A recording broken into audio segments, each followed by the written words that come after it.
আপনারা দেখছেন SR24x7 news.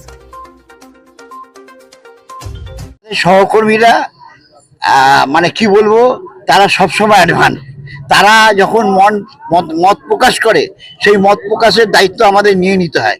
তারা আজকে বললেন এই ব্যাপারটা একটা প্রতিবাদ বা শোক মিছিল একটা করতে হবে। আমরা সঙ্গে সঙ্গে মানে উইদিন 5 আওয়ার্স, 5 ঘন্টার মধ্যে, 5ও হবে না, 4 ঘন্টার মধ্যে সবাইকে ফোন করে জড়ো করে মিছিলটা, এই শোক মিছিলটা আমরা করতে পারি। মমতা বন্দ্যোপাধ্যায়ের প্রজেক্টের উপর যারা সহমত পোষণ করেছে, যারা প্রত্যক্ষভাবে তারা কিছু না কিছু সরকারের থেকে পেয়ে থাকেন, তারা তো নিশ্চয়ই দিয়েছেন। মমতা বন্দ্যোপাধ্যায় কার্যকর্ম সামনে রেখে, তার উন্নয়নকে সামনে রেখে দলমত নির্বিশেষে বহু লোক ভোট দিয়েছে, বলার আর অপেক্ষায় রাখে না। এবার বলবেন ভোটটা কেন কম আর বেশি হলো? ভোটটা কম বেশির কারণটা হচ্ছে প্রচন্ড উত্তাপ। বহু মানুষ কিন্তু ভোট দিতে আসেনি। দ্বিতীয়ত ইভিএম মেশিন কোনো মুহূর্তে 4 বার, কোনো মুহূর্তে 6 বার, কোনো মুহূর্তে 10 বার, কোনো মুহূর্তে 13 বার খারাপ হয়ে গেছে। এটা একটা চক্রান্ত, আকস্মিক। কিন্তু রেলের মৃত্যুটা কিন্তু একরকম ষড়যন্ত্র। এই ষড়যন্ত্র আর আকস্মিক দুটোর কিন্তু তফাৎ আছে। শুনুন, যারা এর অধিকর্তা, যারা এর মূল কর্মকর্তা, তদন্ত করে আমার মনে হয় নিরপেক্ষভাবে এই লোকগুলোকে সরিয়ে দিয়ে তাদের আইন বলে শাস্তি হওয়া উচিত।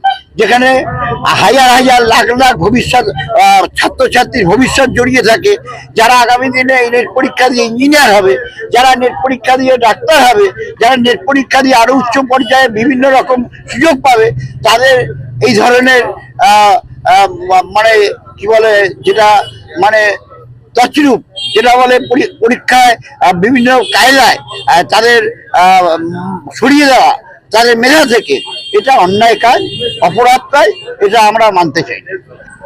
গত পরশুদিন অতর্কিতে উত্তরবঙ্গে ভয়াবহ ট্রেন দুর্ঘটনায় আপাতত মিডিয়ার মাধ্যমে যা দেখলাম বা প্রত্যক্ষ করলাম, তাতে 10 জন ইতিমধ্যেই মৃত্যুবরণ করেছে, আর বেশ কিছু লোক আহত হয়েছে। বিষয়টা এই কারণেই যে গত পরশুদিন হলো এ কথা নয়, গত 1 বছরে 4খানা ট্রেন দুর্ঘটনায় কম বেশি প্রায় 500 লোকের মতো যাত্রীর মৃত্যু হয়েছে। এ থেকে বোঝা যায় যে ভারতবর্ষের সরকার, ভারতীয় জনতা পার্টি, মোদী সরকার ট্রেনে যাত্রী সাধারণের সুবিধার কোনো লক্ষ্য রাখছেন না।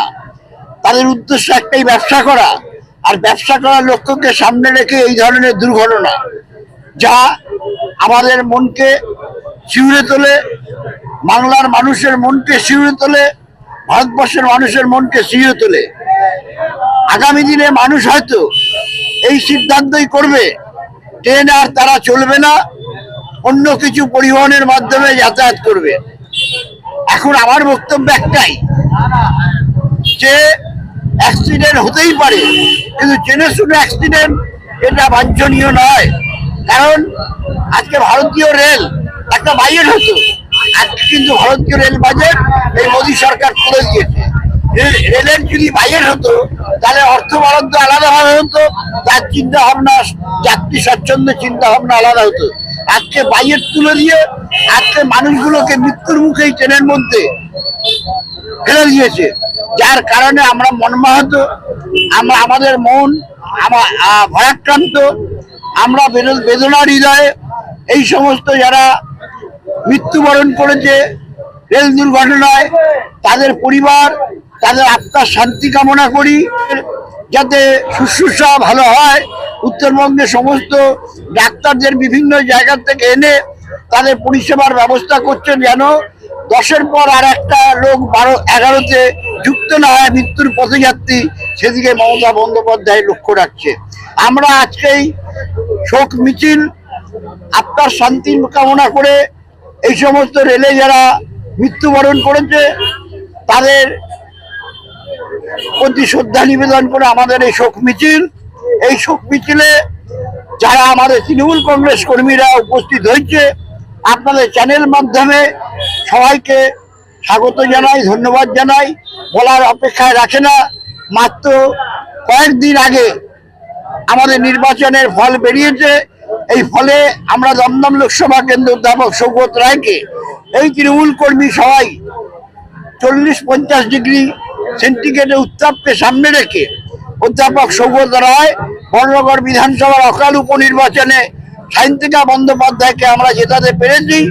আমরা আমাদের এই সহকর্মীদের তার জন্য আবার পুনর্বার ধন্যবাদ জানাই, যাতে আগামী দিনে আমরা সংঘবদ্ধভাবে এই ধরনের অন্যায়, এই ধরনের অবিচার ভারতীয় রেল করতে থাকে, তাহলে আগামী দিনে রেলের সামনে দাঁড়িয়েই এই প্রতিবাদ করবো, এটা আমরা নিশ্চিন্তে বলতে পারি। নিশ্চয়ই। আর তার গাফিলতিতে কিছুদিন কয়েক মাস আগে উড়িষ্যায় বালাসর, সম্ভবত বালাসর, সেখানে অন্তত 400 লোকের মৃত্যু হলো। তার কয়েকদিন রেস্ট না কাটতে কাটতে আবার গত দুদিন আগে আরো 10টা লোকের মৃত্যু হলো এই রেল দুর্ঘটনায়। তার একটাই কারণ হচ্ছে গাফিলতি, রেলমন্ত্রীর পদত্যাগ অবিলম্বে করতে। রেলকে প্রাইভেটাইজেশন করার বিষয় নেই, অলরেডি প্রাইভেটাইজেশন হয়ে আছে।